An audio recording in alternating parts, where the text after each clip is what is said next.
Moi, je prendrais une tartine à la fraise, une à l'abricot et une à la framboise, dit Gaëlle, la plus gourmande. Ah non, on n'a le droit qu'à 2, dit Joanne, la plus sérieuse.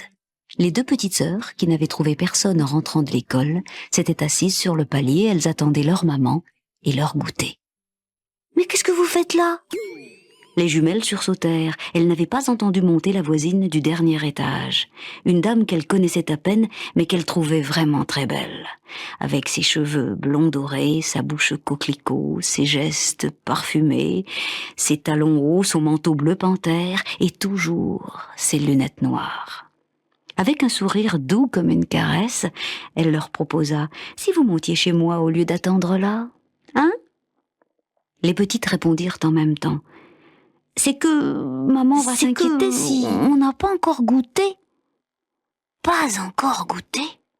Mais c'est épouvantable ça, s'indigna la dame. J'ai sûrement un petit quelque chose à grignoter là-haut. Vous venez? Vous avez de la confiture de fraises? Demanda Gaëlle. Mais bien sûr, répondit la dame avec une voix de miel. J'ai un arc-en-ciel de confiture. Alors, la petite gourmande, se levant d'un bond, entraîna sa sœur dans l'escalier.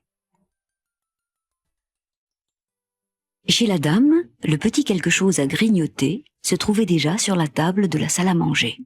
Des éclairs au chocolat, des beignets à l'ananas, des gaufres à la chantilly, des crêpes fourrées aux fruits et plein de mini-tartes, tartines et tartelettes. C'est tout pour nous, s'étonna Joanne, alors que Gaëlle s'emparait déjà de plusieurs gâteaux à la fois. Mais absolument, fit la dame blonde en enlevant son manteau. Les gamines affamées se jetèrent sur les gâteaux. La voisine les regarda un moment se régaler, se délecter, se lécher les doigts, puis avec un petit sourire satisfait, demanda « Alors, c'est bon ?»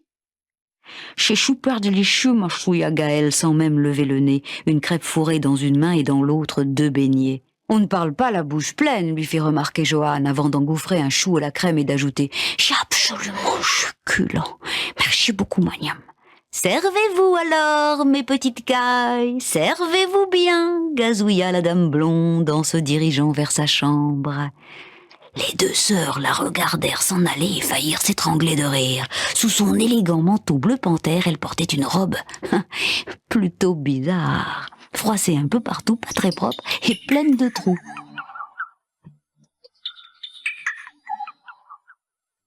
Oh, j'ai plus de place, j'arrête, soupira Joanne. Moi, j'en prendrais bien encore, mais je me sens un peu barbouillée, dit Gaëlle après son 17e gâteau. Il faut tout finir, mes petites cailles, tout, leur cria la dame blonde depuis sa chambre. Non, mais t'as vu tout ce qui reste, elle rigole. Il y en aurait eu assez pour toute l'école et même... Joanne s'arrêta net. Il lui avait semblé avoir entendu là-bas la dame parler à quelqu'un. Mais à qui? Les petites curieuses s'approchèrent de la chambre. La voisine était assise devant sa coiffeuse et parlait en effet, mais à son miroir. Et si je les faisais revenir d'abord? Avec ou sans petit lardon, voilà la question, se demandait-elle en se grattant la tête. Et brusquement, elle arracha sa belle coiffure blonde. Oh, c'était une perruque. Et ses vrais cheveux se dressaient sur son crâne comme du gazon. D'ailleurs, ils étaient de la même couleur. Vert. Dommage qu'elle ne soit pas plus rondelette. Surtout celle en jupette, poursuivait toute seule la dame verte. Mais qu'est-ce que ça peut lui faire? Chuchota Joanne. Je suis très bien comme ça. La curieuse voisine se fit alors un superbe sourire dans le miroir et se mit à chanter. Un beau coulis de tomates et quelques jolies patates, un bol de vin blanc peut-être, c'est cela que je vais y mettre, ou alors tout simplement 2 ou 3 petits piments. Mais non, avec des petits lardons. Oh, les petits lardons, mais oui. Alors les jumelles, en pouffant de rire, se tournèrent un doigt sur la tempe et à leur tour chantèrent tout bas. Saint-Cly, la givrée, toc-toc, la loufoque, folingue, la dingue, fendue, la tordue, toquée, la timbrée, tarée, la fêlée, ma poule, la... Chut. La drôle de bonne femme revenait à la salle à manger en se frottant les mains. Elle avait l'air de très bonne humeur. « C'est-tu pas bon, chat? C'est-tu pas délicieux, chat? Hein ?» gloussa-t-elle en leur pinçotant les joues, les cuisses et les bras. « Ça fait des guilis !» se tortilla Gaël. « Aïe, oui, ça pince !» couina Joanne, que cela n'amusait pas du tout. La dame s'arrêta pour les examiner curieusement par-dessus ses lunettes. Les jumelles découvrirent alors que la toc-toc avait de gros yeux de poisson, pas sympathiques du tout et même carrément inquiétants. Puis, pour interrompre ce long silence qui devenait très embarrassant, Joanne, en fixant les cheveux verts, osa demander « Dites, madame, vous êtes punk ou vous êtes née comme ça ?» La dingue aux yeux de poisson éclata de rire. Mais un rire assez spécial. C'est ça, oui. Un peu punk sur les bords. Et savez-vous ce qu'elle aime, la punk, hein? Gaël, effrayé par le rire de la timbrée, bredouilla. Les petits lardons?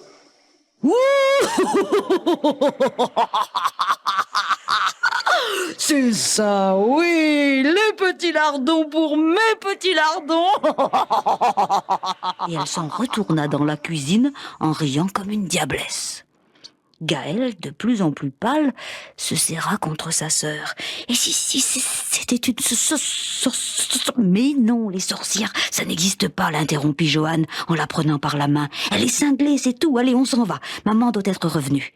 Mais les filles arrivaient à peine dans l'entrée que déjà l'inquiétante femme vert gazon surgissait derrière elles. Les petites eurent juste le temps de s'apercevoir qu'elles étaient prisonnières.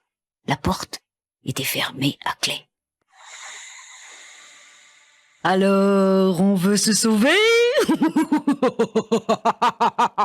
Ricana la toc-toc en les ramenant par le bras dans la salle à manger. C'est qu'il faut m'arrondir ces petits gigots-là, hein? Alors il faut tout finir. Mais peut-être que mes petites cailles ont soif, hein? Et elle repartit à toute allure dans la cuisine, toujours en baragouinant toute seule. Entre deux bruits de casserole, les petites comprirent enfin le sens de ses paroles. Il me faudra bien une semaine pour engraisser la plus maigrelette. Le temps de digérer la première. Faut-y croire aux graisses, fit Gaël dans un sanglot. Joanne se mordit la lèvre. Il commençait à faire sombre. La nuit n'était pas loin. Gaël regarda sa montre, 6h20. C'était l'heure de leur bain. C'était l'heure des câlins avec leur maman. Leur mamoum, comme elle l'appelait dans les moments tendresse. Une petite larme roula sur la joue de Joanne, elle l'essuya aussitôt. L'ogresse revenait avec 2 verres de grenadine qu'elle posa sur la table avant de retourner à la cuisine. Elle sautillait maintenant. Elle avait l'air folle de joie. Gaël, qui mourait de soif, se jeta sur la boisson, mais sa sœur l'arrêta. « Non, stop! Elle a sûrement mis de la poudre à sommeil, comme à la télé. » Alors, comme à la télé, elle vida les verres dans un pot de fleurs, et les gamines firent semblant de dormir, comme à la télé. Quand, un moment plus tard, l'ogresse revint avec un plateau de millefeuilles tout chaud, elle ne remarqua pas son bégonia flagada, mais fut assez surprise de trouver les fillettes déjà endormies. « Comment? Elles roupillent déjà, mes petites cailles? Petite nature, va. J'ai peut-être mis un peu trop de poudre de longue ronflette. Bon, eh bien moi, je vais pouvoir finir ma sauce tranquillement. Mais où donc est rangée ma grande marmite? Mais où, nom d'une serpillière? Ah oui, tout en haut sur l'étagère. Les jumelles l'entendirent farfouiller dans sa batterie de cuisine. Tout à coup, il y eut un grand schlabadang-dang-stock-stock. Les petites rentrèrent la tête dans les épaules, attendant une catastrophe. Il y eut encore un tout petit bling-bling, un couvercle qui roulait, et puis plus rien. Le silence complet. Que pouvait-elle bien fabriquer? Joanne et Gaël, intrigués, soulevaient une paupière de temps en temps, mais rien ne se passait. Elles s'approchèrent de la cuisine et tout doucement poussèrent la porte. L'ogresse, coiffée d'une grande bassine en cuivre, affalée en travers d'une chaise renversée, ne bougeait plus. Elle était assommée. « Comment elle roupille déjà, la grosse caille, hein ?»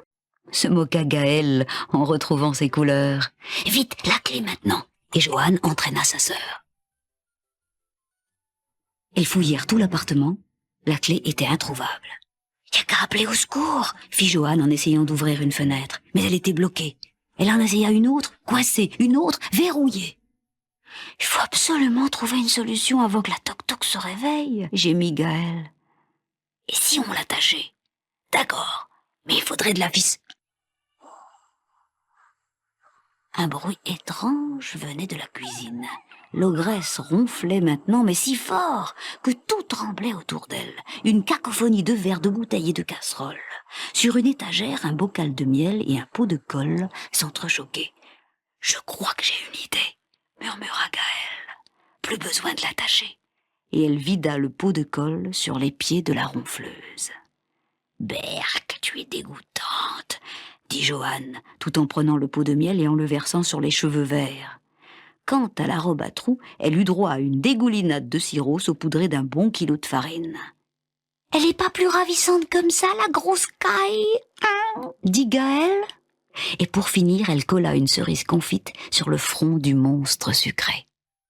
Les gamines admirèrent un moment leur chef-d'œuvre. Puis Johanne courut vers la fenêtre de la cuisine, la seule qu'elle n'avait pas encore essayée. Elle s'ouvrit. Oui, mais voilà. Comment attirer le regard des passants, leur faire lever le nez sans réveiller le monstre sucré? Les deux sœurs, plus jumelles que jamais, se regardèrent alors avec un petit sourire. Elles venaient de trouver en même temps la solution. Les gâteaux.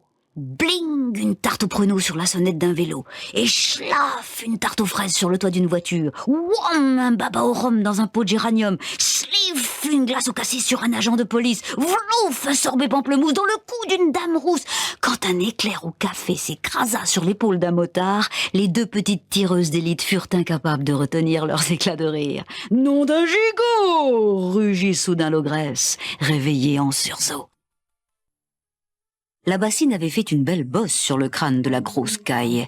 Elle voulut la masser, mais sa main s'englua dans sa tignasse au miel. Elle voulut se lever, mais ses pieds étaient collés au sol. Aussi se permit-elle alors quelques jurons si impolis, même pour une ogresse, qu'il est impossible de les rapporter ici. Bientôt, on sonna à la porte. C'était la concierge, accompagnée de l'agent de police arrosé de cassis et des passants furieux encore tout dégoulinant de crème. « On a été kidnappés par une ogresse !» crièrent les petites derrière la porte. « Oh, Madame Siforé, une ogresse, n'importe quoi !» s'indigna la concierge. Elle avait un double des clés et ouvrit. Elle trouva le monstre pataugeant dans la cuisine. « Qu'est-ce que c'est que ça ?»« C'est l'ogresse !» dirent ensemble les fillettes. « Madame Siforé !»« Siforé !» rectifia la concierge. « Siforé ! Mais comment est-ce possible ? Une locataire si gentille, si distinguée, si attentionnée, si... » Quand les policiers poussèrent la Siforé siphonnée dans le panier à salade, elle délirait complètement. Et de la fleur d'oranger dans la purée de pruneaux. Hein? Je n'y avais pas pensé. Et de la gelée de groseille dans les oreilles, ça non plus. Ah, je sais, ça y est, j'ai trouvé. Mais on ne sut jamais quoi. Le quart de police l'emporta. Lorsque les jumelles furent ramenées chez elles, leur maman, rongée d'inquiétude, en était à se mordre les poings. Les petites filles, en se jetant dans ses bras, lui promirent de ne plus suivre n'importe qui. Et d'un commun accord, elles décidèrent de se priver elles-mêmes de dessert, pendant au moins, jusqu'au lendemain. Leur maman connaissait une berceuse polonaise qui avait le pouvoir délicieux de rassurer. Et ce soir-là, à l'heure des câlins, les petites se blottirent si fort contre leur mère que celle-ci comprit tout de suite ce qu'elles attendaient. Alors, la mamoum, les yeux fermés, une larme de joie au bord des cils, berça ses filles jusqu'au sommeil avec sa chanson magique.